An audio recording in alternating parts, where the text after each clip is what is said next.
नमस्ते, अभिवादन आपका इनोसेंट इन्वेस्टर के इस नए वीडियो में दोस्तों ग्लोबल मार्केट की बात करेंगे। अगर आप संकेत लोगे ग्लोबल मार्केट से तो यहाँ पर हमारे लिए फ्लैट टू नेगेटिव संकेत आ रहे हैं। एफआईआई डीआईआई का डेटा मैं डिस्कस करूंगा।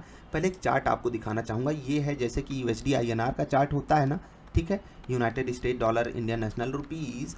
ऐसे ही ये है यूनाइटेड स्टेट डॉलर आरयूबी यानी कि रूबल। रूबल है रसिया की करेंसी, ये उसका चार्ट है किस हिसाब से रसिया की वैल्यू डिग्रेड हुई थी उनके करेंसी की और फिर वापस आ गई है उसी लेवल के आसपास। तो ये बहुत बड़ी न्यूज़ है आप और हमारे लिए, एक चीज़ समझने के लिए किस तरीके से अमेरिका यहाँ पर खेल खेलता है और किस तरीके से अप्रैल फुल ट्रेडर्स को बनाया गया है जो यहाँ पर अलग ही लेवल का ट्रेड ले रहे होंगे। जो लोग यहाँ पर वॉल्यूम से कुछ डिकोड करना चाहते हैं वो समझ सकते हैं कि यहाँ पर छोटे ट्रेडर्स को बड़े ट्रेडर्स ने बड़े बुरी तरीके से ट्रैप किया है। बाकी यहाँ पर मैं अभी ज़्यादा जानकारी नहीं रखता हूँ तो कुछ और कॉमेंट करने से बचना चाहता हूँ, ठीक है। तो ये जो मैंने आपको न्यूज़ दिखाई ये थी अप्रैल फूल की पहली न्यूज़। दूसरी न्यूज़ आप इसको ऐसे समझ सकते हो, जब मैं एफआईआई डीआईआई के डेटा को देख करके आपको 1 अप्रैल को समझाता था। देखिए 1 अप्रैल ये कौन सा डे मनाया जाता है आपको पता है, वहाँ पर इन्होंने सबसे ज़्यादा खरीदारी की। यहाँ पर मैं इन तीनों ही दिन में आपको वीडियो के माध्यम से बता रहा था कि डू नॉट ट्रस्ट देम, और कहानी वही हुई हमारे सामने।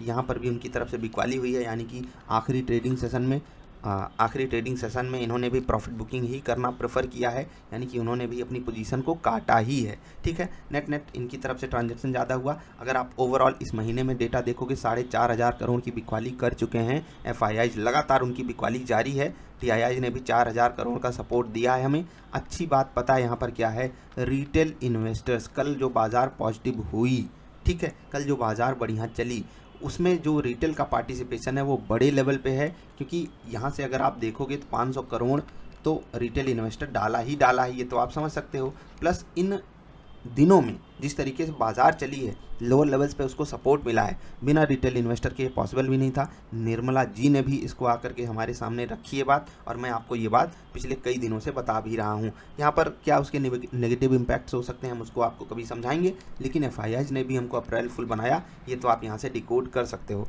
एफआईआई का डेटा किस तरीके से बुरे तरीके से इम्पैक्ट कर सकता है उसको मैं आपको कभी कभी समझाता भी रहता हूँ, आगे भी समझाता रहूँगा, ठीक है। बाज़ार ने भी हमको अप्रैल फुल बनाने की पूरी कोशिश की ऊपर जा कर के, और ये ऊपर बाज़ार क्यों गई थी, एचडीएफसी और एचडीएफसी बैंक के कारण।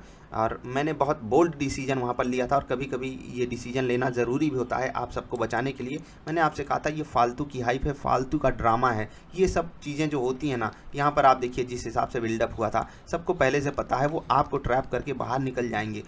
कोई भी आकर के बोल देगा किसी को बात पता नहीं चली, एचडीएफसी बैंक ने ऐसा डिसीजन ले लिया। दोस्त अगर नहीं पता थी बात तो यहाँ पर आप देख लो किस तरीके से बिल्डअप हुआ था, आपको सारी कहानी पता है। खैर मैं यहाँ पर कुछ और कमेंट नहीं करूँगा, लेकिन एचडीएफसी ग्रुप में ट्रेडर्स को भी अप्रैल फुल बनाया गया बड़े ट्रेडर्स के द्वारा। उन्होंने अपनी पोजीशन ऊपर के लेवल पे काटी। ये कैंडल अपने आप में खुद गवाही दे रही है। उसके बाद ये 3 रेड कैंडल्स भी कुछ ना कुछ उसमें एडिशन ही कर रही हैं। तो मैं यहाँ पर बिल्कुल सही साबित हुआ। लेकिन अगर आप वहाँ पर वीडियो जा कर के देखोगे तो एक चीज़ मैंने कहा था कि ये जो जुड़ाव हो रहा है ना, ये मुझे ग्रोथ के लिए पॉजिटिव नहीं दिखता, लेकिन अन्य चीज़ें बैंक के लिए, अन्य चीज़ें एचडीएफसी ग्रुप के लिए काफ़ी अच्छी हो जाएंगी। ज़्यादा जानकारी आप वीडियो में पाओगे, जा कर के ज़रूर देखना। जिस दिन ये न्यूज़ आई थी उसी दिन मैंने आपको वीडियो डाल के बताई थी बातें, ठीक है। तो यहाँ पर भी अप्रैल फुल बने हैं ट्रेडर्स। एक चीज़ जहाँ पर मुझे मतलब सच में ये फील आता है कि नहीं होना चाहिए ये बात, रुचि का आईपीओ आया, रुचि सोया का एफपीओ जिसको आप कह सकते हैं, मैं उसको आईपीओ ही बोल रहा था वहाँ पर। आप वीडियो जा कर के देखना, मैंने कहा था कि यार बहुत सारी चीज़ें यहाँ पर फेवर में हैं। छोटे टाइम फ्रेम में जो ऑपरेटर्स हैं वो आपको ट्रैप करने की कोशिश कर सकते हैं, जैसे कि यहाँ पर, ठीक है, जैसे कि यहाँ पर। लेकिन अगर आप थोड़ा सा भी लंबा सोचोगे तो आपको बढ़िया यहाँ पर रिटर्न मिलेगा। देखिए इनकी लिस्टिंग हुई, ऊपर लिस्टिंग हुई, ठीक है, 650 से 850 प्लस पे शायद इनकी लिस्टिंग हुई थी। 200 रुपये तो ऐसे चुटकी बजा कर के मिले, और उसके बाद लिस्ट होने के बाद भी ये 50, 60, 70, 80 रुपये ऊपर तक भागा है। तो कितना बढ़िया आपको यहाँ पर अपॉर्चुनिटी थी पैसा बनाने की। जिन लोगों ने भी मेरे कहने पे लगाया उनको बढ़िया पैसा मिला होगा। अब यहाँ पर भी आपको अप्रैल फुल किस तरीके से बनाया गया, एक सेंस में आप ये मान सकते हो कि क्योंकि बहुत सारे लोग आपको अवॉइड करने की सलाह दे रहे थे। अब उनकी कहानी आप जा कर के देखो, यहाँ पर बहुत मुश्किल से 1 गुना भी भरा था। अब ये डर पता है कहाँ से आता है, जैसे कि मैंने आपको एक वो बताया था, जैसे होता है ना फोमो, ऐसे ही मैंने दूसरा आपको बताया था Jomo, Joy of missing out. तो जो पुराने आईपीओज थे वहाँ पर जिन लोगों ने पैसा नहीं डाला था उनको जोमो था, उन्होंने सोचा कि जोमो है इसमें भी नहीं डालेंगे, वो सही चीज़ नहीं समझना चाहते वैल्यूएशन। ऐसे ही एक ग्लैंड फार्मा करके कंपनी आई थी, पूरी दुनिया उसके खिलाफ थी। मैंने आपको, अब ये बात कहनी थोड़ी सी मतलब बहुत ऊपर वाली बात मैंने कही थी, दुनिया नहीं लेकिन बहुत सारे लोग आपको उसमें पैसा डालने से मना कर रहे थे। मैं भी आपको उसका चार्ट दिखाता हूँ, और वहाँ पर भी मैंने आईपीओ को लेकर के कहा था कि दोस्त, स्टॉक मार्केट में आप वैल्यूएशन को देखिए, कंपनी को देखिए, अगर कंपनी काम कर रही है, पैसा कमा रही है, तो वो ऊपर जाएगी। ठीक है, आप एक एंगल जोड़ करके नहीं देख सकते, देशभक्ति का एंगल लगाओगे तो ये लगाओगे, ऐसे नहीं चलती हैं चीज़ें। ठीक है, स्टॉक मार्केट है, यहाँ पर मैं बिल्कुल अपने देश से प्यार करने की ही बात कर सकता हूँ, लेकिन ऐसा भी नहीं कहूँगा कि आपको एकदम इसमें मतलब सिर्फ वही सोच करके आना है। अगर स्टॉक मार्केट में हो तो आपका पहला एम है पैसा कमाना। भारत देश में रहते हो, पहला एम है भारत से प्रेम करना। मार्केट में आए हो, ऑफकोर्स सी बात है, पैसा कमाने आए हो। ठीक, अब आप में से कुछ लोग उस पर कुतर्क कर सकते हैं, लेकिन मैं उसका जवाब भी दूंगा। जहाँ पर ये कंपनी लिस्ट हुई उसके बाद देखिए इसने कितना बढ़िया रिटर्न दिया, बढ़िया लिस्टिंग भी की थी, उसके बाद रुकी ही नहीं ये कंपनी। 1700 वाली कंपनी 17 गुणे 2 3400, और फिर वहाँ से भी आपको 20-30% का एक्स्ट्रा रिटर्न दी। इससे कमाल कुछ हो सकता था। और वही हाल रुचि सोया का हुआ। बहुत सारे आईपीओज नहीं भी चले, लेकिन जो रुचि सोया ने करके दिखाया वो काबिल तारीफ़ काम है। अब यहाँ पर शेयर्स की संख्या बढ़ गई है।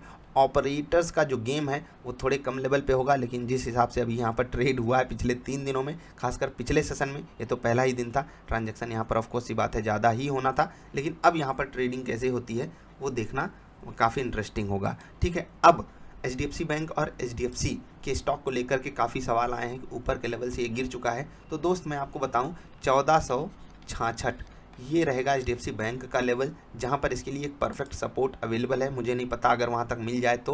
और 2381 का लेवल यहां पर रहेगा, 2381 का लेवल यहाँ पर रहेगा। अगर वहाँ पर मिल जाए तो आपको ये स्टॉक रिवर्सल के लिए देखना चाहिए, क्योंकि फिर आप हाई से, और जो वीकली हाई और लो बने हैं वहाँ का जो परफेक्ट रिट्रेसमेंट है वो यहीं पर आकर के कंप्लीट होगा, 2381। और यहाँ पर एचडीएफसी बैंक, एक मिनट यहाँ पर मैं आपको दिखा देता हूँ, 1466 यहाँ पर अगर आप बाइंग कर लेते हो और वहाँ पर अगर रिवर्सल पकड़ने की कोशिश करोगे तो जो है छोटे टाइम फ्रेम में आपको बढ़िया वाला प्रॉफिट मिल सकता है। और एचडीएफसी बैंक में अगर आपको 2.5-3% भी स्विंग ट्रेड में मिल जाए तो उससे आपको खुश रहना चाहिए, जैसे कि आईटीसी ने कमाल किया ना, मैंने वीडियो डाली, लगभग वैसे ही। तो ग्लोबल मार्केट से हमारे लिए फ्लैट टू नेगेटिव संकेत हैं। FII-DII का डेटा मैंने डिस्कस किया, आई होप आप उसको समझे होगे। और जो चार्ट दिखाया मैंने आपको रूबल वाला, वो एक चीज़ हमको समझाता है, चाहे इक्विटी मार्केट हो, चाहे डेट मार्केट हो, या फिर आप करेंसी मार्केट को ले लो, कमोडिटी मार्केट को ले लो, हर जगह बड़े ट्रेडर्स, बड़े ऑपरेटर्स, छोटे ट्रेडर, छोटे ऑपरेटर को, खासकर रिटेल ट्रेडर, रिटेल इन्वेस्टर्स को बुरी तरीके से ट्रैप करना चाहते हैं। कभी वो न्यूज़ का सहारा ले लेंगे, कभी मीडिया का सहारा ले लेंगे, कभी इनसाइडर ट्रेडिंग कर दी जाएगी और हम आप ही वहाँ पर ट्रैप होते हैं। तो इससे बचने के उपाय अलग अलग तरीके के हो सकते हैं। मैं सिर्फ आपको यही सलाह दे सकता हूँ कि दोस्त, मतलब मैंने कई सलाह आपको दी हुई है, एक सलाह केवल अगर जाते जाते देना चाहूँ तो कोई भी ट्रांजैक्शन मेरे कहने पे, किसी इन्फ्लुएंसर के कहने पे, किसी भी मीडिया के कहने पे, किसी न्यूज़ पे आपको नहीं करना है। नहीं तो आपका हाल एचडीएफसी बैंक और एचडीएफसी जैसा ही होगा कि आप गलत जगह लेकर के शेयर फंस जाओगे। और यहाँ पर जिस हिसाब से ये वीक बनी है ना, ये एनफ कहानी है, कहानी बहुत है। आपको जिस हिसाब से आकर के गुणवत्ता बताई जा रही थी, ये हो जाएगा वो हो जाएगा, आप मेरी वीडियो जा कर के देखना और फिर आपको पता चलेगा कि असली कहानी क्या थी। खैर, इन स्टॉक्स को आप हीरा ही समझते रहिएगा, क्योंकि ये स्टॉक्स बदले नहीं हैं। लॉन्ग टर्म स्टेबिलिटी के लिए ये अभी भी हीरे स्टॉक्स ही हैं, लेकिन जब आप खुद ही भागती हुई ट्रेन को पकड़ना चाहोगे तो वहाँ पर एक्सीडेंट के चांसेस बढ़ ही जाते हैं। अभी इतना ही, मिलते हैं ढेर सारी अच्छी वाली वीडियोज़ में। नमस्कार।